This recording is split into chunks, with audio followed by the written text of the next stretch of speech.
Oke, Shalom, selamat malam teman-teman. Sebelum kita sharing firman Tuhan, mari kita bersatu dalam doa. Kita berdoa. Kami bersyukur ya Tuhan Yesus bahwa pada malam hari ini Tuhan masih memberikan kami kesempatan untuk kami bisa bertemu melalui Zoom untuk sharing kebenaran firman Tuhan. Tuhan tolong hamba yang dalam menyampaikan kebenaran firman, sehingga apapun yang hamba sampaikan itu semua berasal daripada Tuhan dan boleh memberkati kami semua yang hadir pada malam hari ini. Terima kasih ya Tuhan, waktu selanjutnya kami serahkan ke dalam tangan Tuhan. Amin. Shalom. Amin.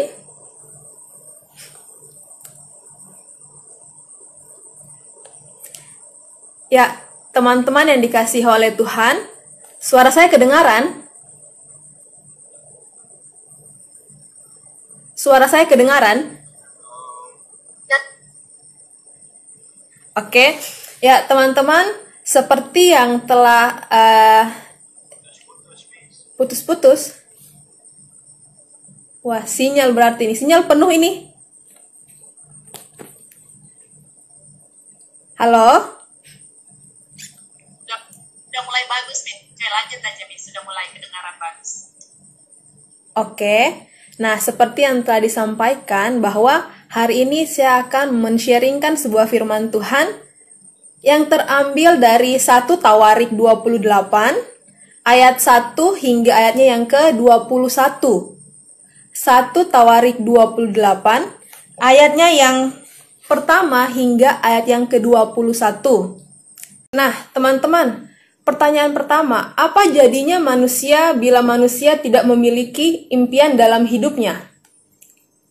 Bayangkan seorang manusia, dia tidak memiliki impian dalam kehidupannya. Apa yang terjadi pada orang tersebut? Mungkin dia sudah tidak ingin melanjutkan hidup, bisa jadi dalam kehidupannya tidak ada tujuan dan sebagainya. Teman-teman yang dikasih oleh Tuhan, setiap manusia pasti memiliki impian dalam kehidupannya. Nah, ketika itu saya bertanya-tanya, apa sih bedanya impian dan apa sih bedanya mimpi?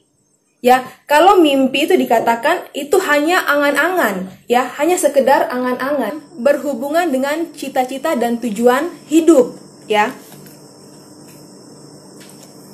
Teman-teman yang dikasih oleh Tuhan, segala sesuatu itu diciptakan dengan tujuan tertentu. Segala sesuatu diciptakan dengan tujuan tertentu. Contohnya, kasur diciptakan untuk apa? Untuk kita tidur dengan nyaman. Kemudian, pena diciptakan untuk apa? Untuk menulis. Kursi diciptakan untuk apa? Pasti untuk duduk. Nah, teman-teman yang dikasih oleh Tuhan, keutamaan sosok ciptaan itu terletak pada sejauh mana ia memenuhi tujuan utama dari penciptanya.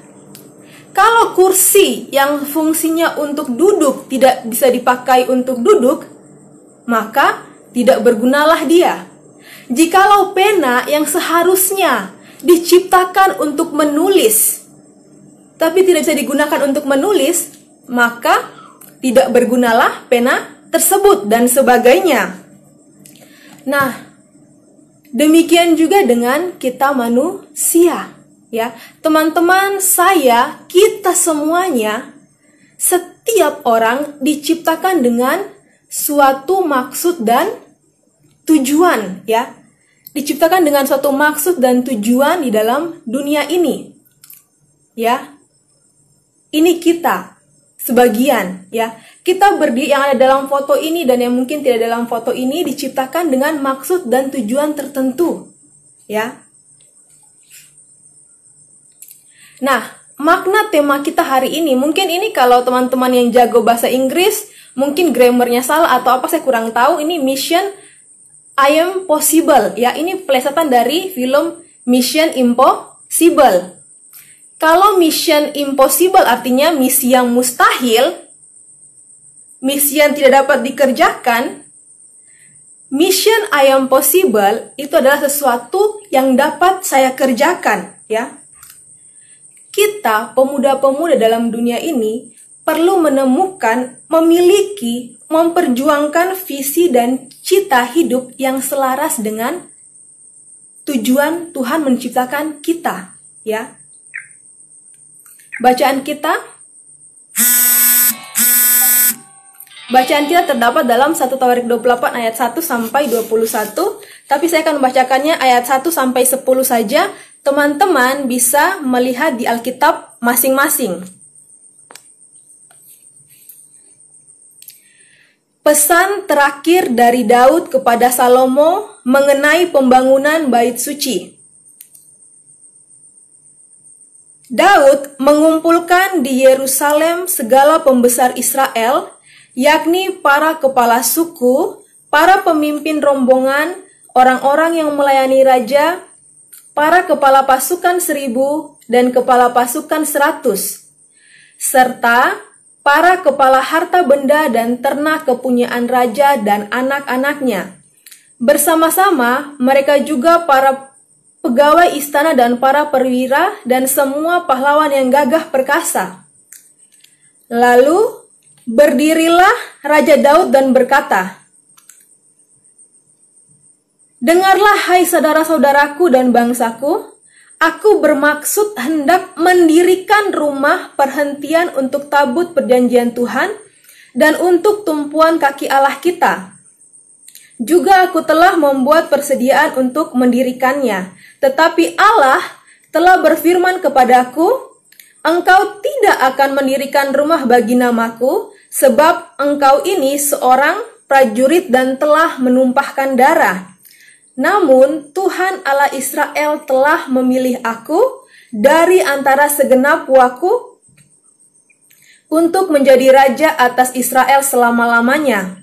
Sebab ia telah memilih Yehuda menjadi pemimpin dan puaku dari antara kaum Yehuda, dan dari antara anak-anak ayahku ia berkenan kepadaku untuk mengangkat aku sebagai raja atas seluruh Israel. Dan dari antara anak-anakku sekalian, sebab banyak anak telah dikaruniakan Tuhan kepadaku, ia telah memilih anakku Salomo untuk duduk di atas tahta pemerintahan Tuhan atas Israel. Ia telah berfirman kepadaku, Salomo, anakmu, dialah yang akan mendirikan rumahku dan pelataranku, sebab aku telah memilih dia menjadi anakku, dan aku akan menjadi bapanya. Dan aku akan mengokohkan kerajaannya sampai selama-lamanya. Jika ia bertekun melakukan segala perintah dan peraturanku, seperti sekarang ini, maka sekarang di depan mata seluruh Israel, jemaat Tuhan dan dengan didengar Allah kita, aku berkata kepadamu, peliharalah dan tuntutlah segala perintah Tuhan, Allahmu, supaya kamu tetap menduduki negeri yang baik ini dan mewariskannya sampai selama-lamanya kepada anak-anakmu yang kemudian. Dan engkau anakku Salomo, kenallah Allahnya ayahmu dan beribadahlah kepadanya dengan tulus ikhlas dan dengan rela hati, sebab Tuhan menyelidiki segala hati dan mengerti segala niat dan cita-cita. Jika engkau mencari dia, maka ia berkenan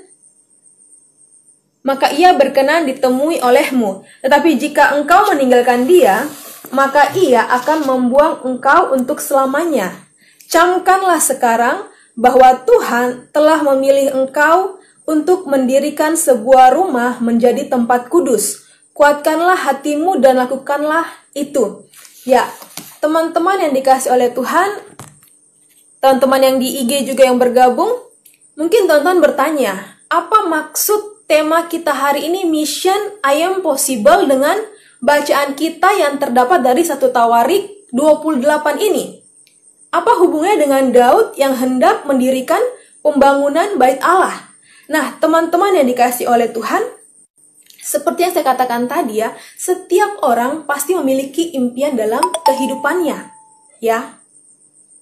Ketika orang tersebut memiliki impian, dia akan berusaha untuk mewujudkannya. Demikian pula dengan sosok Daud dalam firman Tuhan hari ini. Kita mau belajar dari Daud bagaimana dia mengenali apa visinya, apa perannya di dalam kerajaan Israel, di dalam pembangunan bait Allah. Nah, kita akan belajar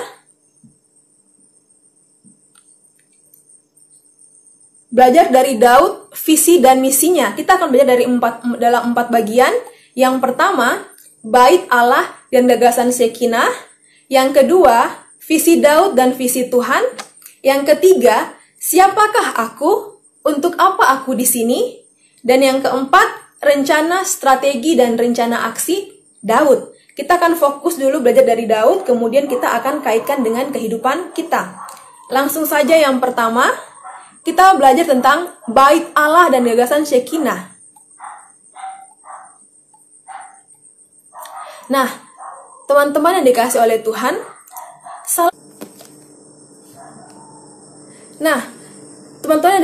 Tuhan, kalau kita melihat sebenarnya kerinduan ini sesungguhnya juga menyembunyikan kerinduan seluruh bangsa Israel ya.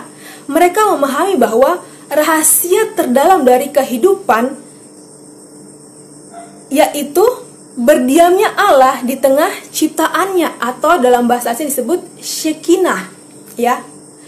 Mereka memahami rahasia terdalam dari kehidupan adalah berdiamnya Allah di tengah ciptaan Shekinah. Jika Allah berdiam di tengah umat, maka kehidupan akan aman dan dipenuhi dengan damai sejahtera. Nah, oleh sebab itu Daud memermanenkan kerinduan itu dengan visi membangun bait Allah ya. Bait Allah adalah rumah Allah, tempat Allah menumpukan kakinya secara permanen. Ini salah satu visi impian Daud, yaitu untuk membangun bait Allah. Nah, kita melihat bagaimana visi Daud, yaitu untuk membangun bait Allah dengan visi Allah ya. Visi Daud membangun bait Allah itu sudah dipersiapkan sejak lama. Kita bisa melihat dari ayatnya yang kedua dikatakan,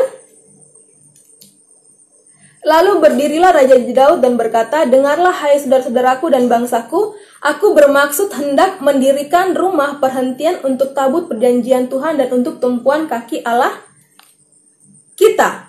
Ya, Allah berkenan terhadap visi itu. Namun Allah juga menunjukkan bahwa bukan Daud yang ia perkenan untuk mendirikan bait Allah. Mengapa? Ya. Padahal Daud ini memiliki satu impian yang mulia kalau saya bilang, ya. Dia ingin mendirikan bait Allah supaya tabut Allah itu diam di tengah-tengah umatnya, ya. Kalau kita melihat visi Daud ini dan visi Allah, dikatakan apa? Allah berkenan terhadap visi itu. Tetapi Allah juga menunjukkan bahwa bukan Daud yang ia perkenankan untuk mendirikan bait Allah. Ada alasannya. Yang pertama, kita melihat bahwa Daud dikatakan adalah seorang a man of war. A man of war, ayat yang ketiga. A man of war ini dalam KJV, ya. Ayat yang ketiga dikatakan, yang bagian terakhir dikatakan demikian. Sebab engkau ini seorang prajurit, ya. A man of war, sebab engkau ini seorang prajurit. Mengapa Daud tidak diperkenankan untuk membangun bait Allah? Sebab sebagai seorang prajurit, tangan Daud telah menumpahkan banyak darah, ya. Sebagai seorang a man of war, keahlian seorang pemimpin perang adalah membuat strategi, ya. Keahlian seorang pemimpin perang adalah untuk membuat strategi. Artinya, talenta Daud, kelengkapan Daud lebih dilihat Tuhan pada aspek inisiator dan perencana strategi. Ya. Keahlian seorang pemimpin perang adalah membuat strategi. Peran Daud sebatas mempersiapkan dan merencanakan pembangunan bait suci. Nah, teman-teman dikasih oleh Tuhan, rumah Allah adalah rumah Shekinah. Kelak fungsinya ini adalah pusat rekonsiliasi dan pendamaian serta serta pengampunan. Ini alasan kedua ya, kenapa Daud tidak diperkenankan Allah untuk membangun bait Allah. Tanganmu menumpahkan darah. Rumah adalah rumah Shekinah. Fungsinya sebagai pusat rekonsiliasi, pendamaian, dan pengampunan. Tentu spirit ini tidak terlalu cocok dengan pamor Daud sebagai man of war, ya. Visi Daud kita lihat selaras dengan visi Allah. Selaras dengan visi Allah, tapi ada tapinya. Kualifikasi Daud tidak tepat atau tidak cocok sebagai pelaksana pembangunan bait Allah. Ya. Menyadari tentang hal ini, maka sekalipun Daud begitu ngebet, begitu ingin membangun bait Allah, namun ia tahu batasan peran yang dapat ia mainkan. Ya. Daud tahu batasan peran mana yang dapat ia mainkan. Daud legowo, Daud lapang dada dengan perannya, namun tetap memperjuangkan realisasi visi dan cita-citanya. Apa yang dilakukannya? Ia mempersiapkan blueprint atau cetak biru pembangunan bait suci, ya. Teman-teman yang dikasih oleh Tuhan, kita melihat bahwa ketika Daud mendialogkan visi dan citanya dengan visi Tuhan, maka ia ditolong untuk mengerti peran mana yang impossible bagi dirinya dan peran mana yang I am possible, mengacu pada tema kita malam hari ini. Ya. Teman-teman, kalau kita perhatikan ya, Daud kurang apa sih? Perencana strategi yang luar biasa. Tapi meskipun demikian, Tuhan tidak berkenan dia untuk membangun bait Tuhan. Apa reaksinya? Dia legowo, menerima dengan lapang dada. Ya, Daud mendialogkan visi dan citanya dengan Tuhan. Maka Daud ditolong untuk mengerti peran mana dia yang bisa lakukan dan peran mana yang dia tidak bisa lakukan. Ya, kalau kita melihat, saya lampirkan di PowerPoint kita itu blueprint pembangunan bait suci, walaupun tidak begitu jelas ya.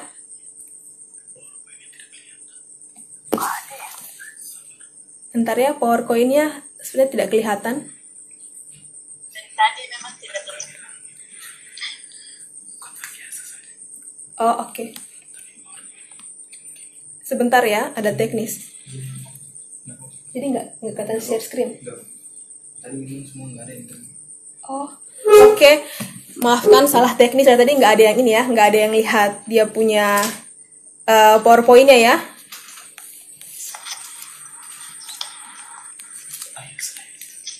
Kok di sini aja? Oke. Nah, teman-teman sekali lagi, kalau dalam PowerPoint saya tampilkan blueprint dari bait Allah. Nah, kemudian kita belajar yang ketiga. Tadi kan kita sudah belajar visi Allah dan visi Daud. Yang ketiga kita belajar tentang siapakah aku? Untuk apa aku ada di sini? Nah, teman-teman pernah nggak sih bertanya-tanya dalam kehidupannya, sebenarnya saya ini diciptakan, dilahirkan untuk apa? Apa tujuan saya di muka bumi ini? Pastinya pernah bertanya demikian ya.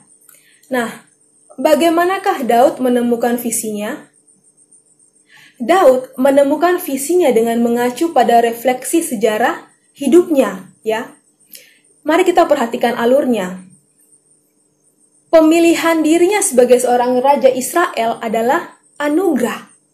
Ya, pemilihan diri Daud sebagai raja Israel adalah anugerah. Mengapa dia dan bukan yang lainnya yang dipilih? Kenapa bukan kakak-kakaknya yang berbadan tegap, yang hebat yang dipilih, melainkan Daud yang elok parasnya yang dipilih? Ya. Jika ia terpilih sebagai raja di antara orang Israel, dari antara suku Yehuda, dari antara anggota keluarganya, itu pasti bukan suatu kebetulan, ya. Untuk apa semua ini? Pasti ada tujuan Tuhan. Ayatnya yang keempat. Namun Tuhan Allah Israel telah memilih aku dari antara segenap puaku untuk menjadi raja atas Israel selama-lamanya, sebab ia telah memilih Yehuda menjadi pemimpin, dan puaku dari antara kaum Yehuda dan dari antara anak-anak ayahku, ia berkenan kepadaku untuk mengangkat aku sebagai raja atas Israel. Berangkat dari situ, ia meneguhkan visi untuk membangun bait Allah.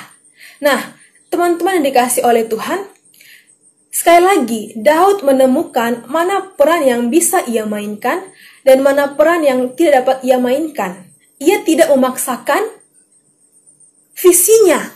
Ketika dia tahu bahwa visinya selaras dengan Tuhan, tapi Tuhan tidak berkenan untuk dia mewujudkannya, dia legowo. Dia lapang dada menerimanya. Itulah Daud. Teman-teman dikasih oleh Tuhan, pembangunan bait Allah ini dimaksudkan untuk mengingatkan bangsa Israel agar sebagai umat Allah mereka hidup takut akan Tuhan. Sebagai raja dalam pemerintahan yang bercorak teokratis, Daud tahu betul apa artinya kehadiran dan peran Tuhan bagi kesejahteraan bangsanya. Dari refleksi ini, Daud menemukan mana peran yang bisa ia mainkan dan mana peran yang tidak dapat ia mainkan. Jadi Daud belajar, siapakah aku? Untuk apa aku ada di sini? Daud sadar bahwa perannya adalah sebagai penyedia, pembuat blueprint pembangunan bait Allah. Sedangkan eksekutornya adalah anaknya Salomo. Nah, Daud bukan hanya ngomong tok, tetapi dia ada rencana strategi dan rencana aksi. Ini yang keempat. Bagaimana Daud memperjuangkan visinya? Ia bukan sekadar berangan-angan, melainkan membuat tindakan-tindakan nyata. Ya, kalau kita melihat apa yang dipersiapkan Daud, yang pertama, ia mempersiapkan blueprint awal bangunan bait Allah. Ya, teman-teman bisa lihat ayat yang ke-11, ke-13, sampai ayat yang ke-19.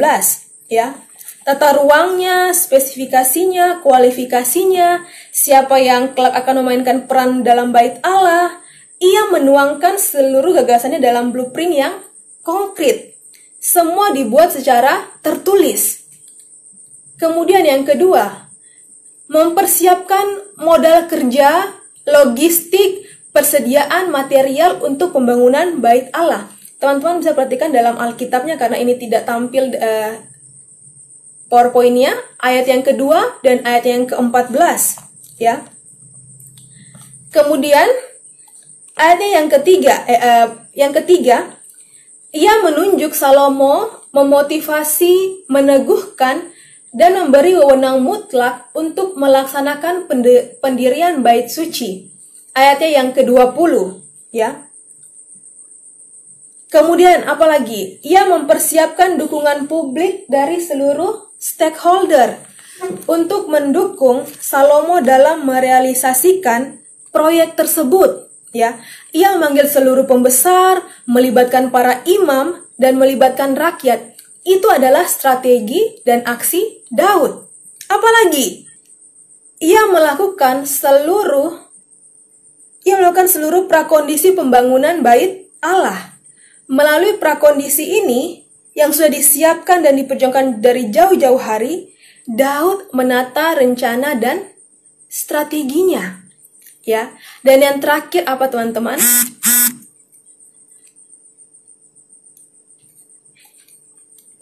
Daud mengunci spirit visinya dalam visi ilahi. Bait Allah itu bukan untuk manusia, melainkan untuk Tuhan. 1 Tawarik 28 ayat yang ke-8. Maka sekarang di depan mata seluruh Israel, jemaah Tuhan, dan dengan didengar Allah kita, aku berkata kepadamu, peliharalah dan tuntutlah segala perintah Tuhan Allahmu, supaya kamu tetap menduduki negeri yang baik ini dan mewariskannya sampai selama-lamanya kepada anak-anakmu yang kemudian. Daud membagikan spirit ini kepada seluruh bangsa, sehingga Salomo dan seluruh rakyat berderap bersama dengan spirit yang sama. Dengan itu, Daud menggerakkan partisipasi seluruh bangsa. Nah, teman-teman dikasih oleh Tuhan, kita sudah belajar dari Daud, ya, tentang bait Allah dan gagasan Shekinah, kemudian tentang visi Daud dan visi Tuhan yang selaras, tapi kualifikasi Daud tidak memenuhi kualifikasi Allah. Kemudian kita sudah belajar dari Daud, siapakah aku ini, siapakah Daud ini, untuk apakah Daud ada di sini, kita sudah belajar. Dan yang terakhir kita sudah belajar tentang rencana, strategi, dan rencana aksi yang Daud lakukan. Ia mempersiapkan segala sesuatunya sampai detail-detailnya, sehingga pada akhirnya Salomo tinggal mengeksekusi. Nah, teman-teman yang dikasih oleh Tuhan, Helen Keller pernah berkata seperti ini.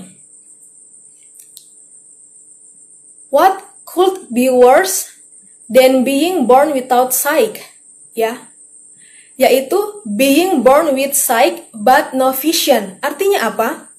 Apa yang lebih buruk daripada orang yang dilahirkan buta? Dilahirkan dengan penglihatan yang baik, namun tidak mempunyai visi. Ya. Orang yang hidup tanpa visi dan cita akan meluncur ke arah yang tidak jelas, akan terombang-ambing. Hidupnya tidak menentu karena dia tidak mempunyai goal dalam hidupnya. Itu sebabnya kita perlu mengetahui apa visi hidup kita dan memperjuangkannya. Pertanyaannya, bagaimana caranya? Nah, yang pertama, belajar dari tokoh Daud. Temukan jawaban atas pertanyaan, siapakah aku dan untuk apa aku ada sekarang ini di dunia ini? Ya. Belajar dari alur hidup Daud, ya. Lihat perlengkapan yang Tuhan berikan dalam kehidupan kita, ya. Tujuan Allah tidak jauh-jauh dari perlengkapan yang diberikan kepada masing-masing orang. Ya, sekali lagi, tujuan Allah tidak jauh-jauh dari perlengkapan yang diberikan kepada masing-masing kita, kepada saya, kepada teman-teman sekalian. Contohnya, perlengkapan orang yang pergi ke pantai tentunya tidak sama dengan perlengkapan orang yang akan pergi ke kantor. Kalau pergi ke pantai, mungkin yang dibawa dipakai pakaian casual, ya, pakaian yang santai. Tapi kalau ke kantor pakai pakaian yang resmi dan peralatannya pun pasti berbeda.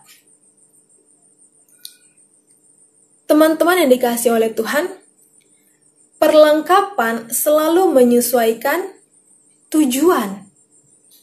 Ya, kenali dirimu, kenali diri saya. Talenta apa yang telah Tuhan berikan kepada saya? Ketika kita mengetahui talenta apa yang saya punya, kemampuan apa yang saya miliki, skill apa yang saya punya, maka tujuan kita menjadi jelas. Mau apa kita ke depannya? Ya, teman-teman banyak yang memiliki talenta yang luar biasa. Ya, talenta mengajar, talenta apa lagi? Mendengarkan orang yang berkeluh kesah, bernyanyi, talenta secara yang atau talenta-talenta yang lainnya. Ya, satu, kenali dirimu, siapa aku, untuk apa aku ada di sini. Sekali lagi, tujuan Allah tidak jauh-jauh dari perlengkapan yang diberikan kepada masing-masing orang. Setelah kita mengetahui kemampuan saya apa, skill saya apa, talenta yang Tuhan berikan kepada saya apa, rumuskan dan perjuangkan. Ya, tidak ada satupun impian yang akan tercapai kalau kita hanya duduk saja. Tidak ada visi yang akan terwujud kalau tidak kita kerjakan. Ya, rumuskan dan perjuangkanlah itu. Atau mungkin bahasa terkenalnya ora et labora. Nah, teman-teman mengutip dari quote terkenal dari Presiden Winston, dia mengatakan demikian. Failing to plan is planning to fail. Failing to plan is planning to fail. Ya, apa artinya? Jika kita gagal membuat perencanaan, maka kita sedang merencanakan kegagalan kita. Sekali lagi, jika kita gagal merencanakan perencanaan, maka kita sedang merencanakan kegagalan kita. Teman-teman dikasih oleh Tuhan, Daud memeriksa perlengkapan apa yang ada padanya. Dia membuat perencanaan strategi. Daud tahu impiannya, perlengkapan apa yang ada dan tidak ada padanya untuk mencapainya. Ia tahu mana yang impossible dan mana yang I am possible, ya. Daud tidak memenuhi syarat sebagai aktor utama untuk membangun bait Allah. Karena sebagai panglima perang, tangannya telah berlumur darah, ya. Bagiannya adalah merencanakan bangunan dan bukan menjadi pelaksana pembangunan bait Allah. Dia menyiapkan langkah-langkah strategisnya. Nah, teman-teman dikasih oleh Tuhan, mewujudkan impian jadi kenyataan melalui kerja keras, relasi dengan Tuhan, sesama dan ciptaan Tuhan yang lain.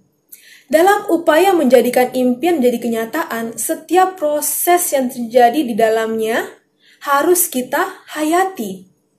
Ketika sukses, hindarilah menjadi tinggi hati. Saat gagal, hindarilah putus asa. Mengapa? Sebab selalu ada peluang di balik kegagalan. Disinilah makna mission I am possible itu dimaknai. Ya. Nah, teman-teman, kita boleh mempunyai impian. Tapi kita harus mengetahui apakah impian saya selaras dengan visi Allah yang Allah berikan ke dalam hidup saya. Bagaimana cara mengetahuinya? Kita harus mengenali diri kita sendiri. Nah, saya akan menutup sharing firman kita ini dengan satu ilustrasi, dengan satu kisah nyata dari seorang pendaki yang luar biasa yang bernama Mark Inglis. Begini kisahnya. Mark Inglis ini seorang warga negara Selandia Baru, sangat senang mendaki gunung. Sejak umur 12, dia punya visi untuk menaklukkan gunung yang tertinggi, yaitu puncak Everest. Puncak gunung tertinggi di dunia dengan ketinggian 8.000 lebih. Tetapi sayangnya pada usia 23 tahun ketika sedang mendaki Mount Cook, gunung tertinggi di Selandia Baru, ia terjebak dalam udara yang sangat dingin selama 2 minggu. Apa akibatnya? Akibatnya kedua kakinya harus diamputasi. Peristiwa ini membuat dia sangat putus asa dan membuang segala impiannya jauh-jauh. Bagaimana mungkin seorang pendaki bisa mendaki tanpa kaki? Ya, ia kehilangan visi dan gairah hidupnya.